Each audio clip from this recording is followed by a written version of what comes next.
Yes guys, good morning. Ganda po ng morning natin ngayon kasi maraming order na pichay. Kaya yan, magkakat po tayo ngayon ng pichay. Ang gaganda po. Yan oh. Oh, yummy. Grabe. Saan ba natin nilalapag? Yan mo na oh.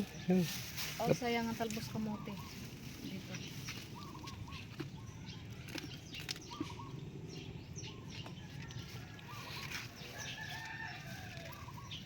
Sana natin ang ating pichay. Sobrang dami kasi.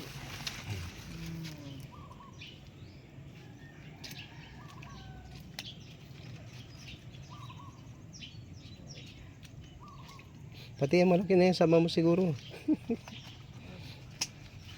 niya, hindi naman to pichay ah. Ayan oh, laki guys oh, paharap mo ganyan ma. Oh. Sobra. Yan po oh.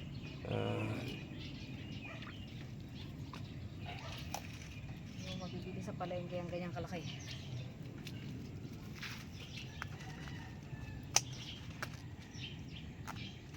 Ilan na yun? 3, 4. Pat. Yan, malalaglag yan.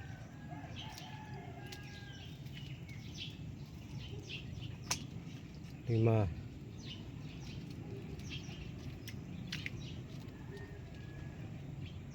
Huwag mo na alisin yan, okay na yan.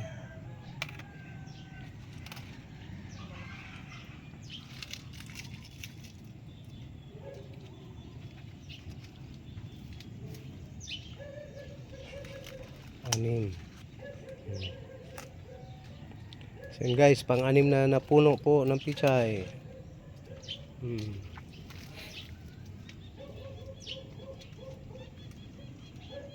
Pito. Then dito yung isa siguro. Ito oh.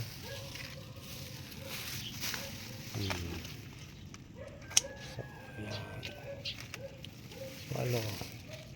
So yun guys, meron tayong 8 pirasong pichay. Okay? Yan po. 1/4 na ano pa? Oh. 1/4 pang lettuce. Then 1/4 kilo na lettuce. Yun ang timbangan mo, ang layo. Estimated na. So yan po, pagka bago po kami nagha-harvest, kapag ka po may or for deliver na, kapag ka may order tapos i-deliver na po or ipipick up na para sigurado pong fresh yung ating lettuce. So yan po, organic po yan, organic lettuce. So ito guys yung isa oh, ang ganda oh, ang laki oh. Masama po yan sa ano, seeds na pichay. Yan oh. Ayan.